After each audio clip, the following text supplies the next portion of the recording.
थोड़ा थोड़ा सर आजा मैं ले लिया।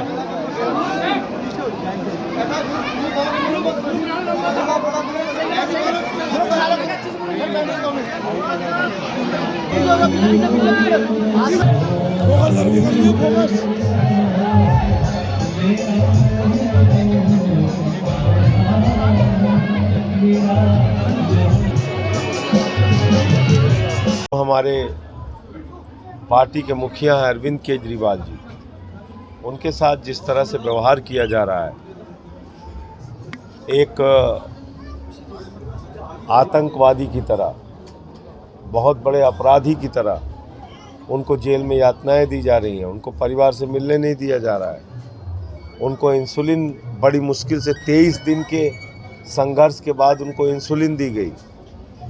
तो ये कितने खतरनाक लोग हैं जो केंद्र की सत्ता में बैठे हुए तानाशाह हैं। आप अंदाज़ा लगा सकते हैं कि 3 बार के चुने हुए मुख्यमंत्री को, जो लोगों के लिए दवा का इंतजाम करता है, उसको दवा नहीं दे रहे हैं। तो इसलिए हम लोग तो जहाँ जा रहे हैं एक ही अपील कर रहे हैं, 2024 का चुनाव आगे के चुनाव को बचाने का चुनाव है, आरक्षण को बचाने का चुनाव है, संविधान को बचाने का चुनाव है। 2024 का चुनाव अंतिम चुनाव है। अगर इस देश की जनता नहीं जागी तो आगे हमारे वोट का अधिकार नहीं होगा। अभी सूरत से तो शुरुआत हुई है। आपने देखा बगैर चुनाव के बीजेपी जीत गई सूरत में। यही हाल पूरे देश में होगा। आपने देखा चंडीगढ़ में कैसे बेईमानी करके जीते हैं लोग। देखा आपने कि देश की अलग अलग सरकारें तोड़ तोड़ के गिराई इन लोगों ने। तो ये मौका है, सब लोग मिलके इस तानाशाही का अंत कीजिए, वरना जो वोट का अधिकार है वो भी आपका छीन जाएगा। ये जो पहली लहर रही उसके बाद अब दूसरे जो है मतदान होगा। पहली लहर तो इंडिया गठबंधन की थी। पहले चरण में जो लहर थी वो इंडिया गठबंधन की थी। 8 सीट हुई है पश्चिमी उत्तर प्रदेश की, 6 सीटें इंडिया गठबंधन को जा रही हैं पहले ही चरण। तो बीजेपी तो हार रही बुरी तरीके से, और इसीलिए प्रधानमंत्री जी बौखला के मुद्दों से ध्यान भटकाने की कोशिश कर रहे हैं। मुद्दा है बेरोजगारी, मुद्दा है महंगाई, मुद्दा है 15 लाख करोड़ रुपए अपने दोस्तों का मोदी जी ने क्यों माफ़ किया, मुद्दा है एक ही अपने दोस्त को पूरे देश की संपत्ति क्यों सौंप रहे हैं, ये मुद्दा है। इस तरह से कांग्रेस के मैनिफेस्टो को लेकर स्टेटमेंट प्रधानमंत्री जी ध्यान भटकाना चाहते हैं। उनसे पूछिए ना कि भाई 20 करोड़ नौकरी मिल गई देश के नौजवानों को 10 साल में। आपने कहा था 2 करोड़ नौकरी हर साल देंगे। काला धन आ गया, 15 लाख चला गया खाते में। उनसे पूछिए किसानों की आय 2 गुना हो गई। 15 अगस्त 2022 तक सबको पक्का मकान मिलना था, मिल गया। देश की जनता से आपने जो वादा किया था उसको पूरा कीजिए ना।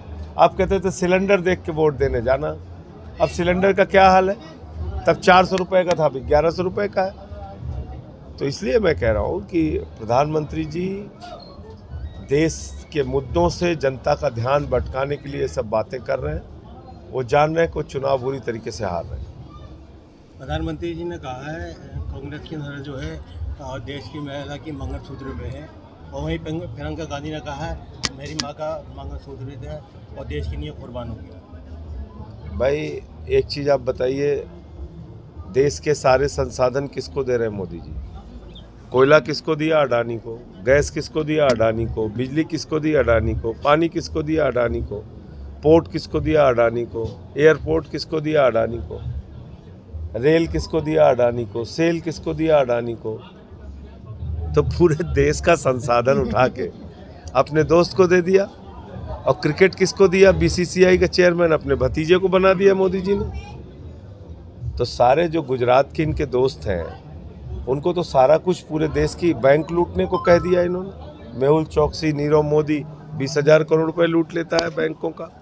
विजय माल्या 10,000 करोड़ लूट लेता है। 6,000 करोड़ नितिन संदेशना ने लूट लिया। 3,000 करोड़ ललित मोदी ने लूट लिया। इसका हिसाब कौन देगा? आपने 15 लाख करोड़ रुपए अपने पूंजीपति दोस्तों का माफ़ किया है, उसका हिसाब कौन देगा? देश की जनता को तो आप 82 करोड़ लोगों को 5 किलो राशन पे जिंदा रखे हुए हैं। तो इसलिए मोदी जी की चालबाजियां आप लोग समझ चुके हैं। अब चलेगी नहीं इस बार ये सब नहीं चलना है। इस बार बिल्कुल नहीं चलना है। सभी को ज्ञान बांटा जा रहा है, ये हिंदुस्तान बांटा जा रहा है, हमें मंदिर और मस्जिद दिखाकर हमारा ध्यान बांटा जा रहा है। तो इसलिए जो ध्यान बांटने की कोशिश की जा रही है ये कामयाब नहीं होगी मोदी जी की। क्या लग रहा है ये राहत इंदौरी के बेटे की लाइन है, कल उन्होंने पढ़ा, बहुत अच्छी लगी तो इसलिए आपको सुना दिया। क्या लग रहा है आपको 400 पार का नारा दे रहे मोदी? 400 पार का नारा तड़ी पार होगा, आप चिंता मत कीजिए। तड़ी पार होगा। हाँ, तड़ी पार।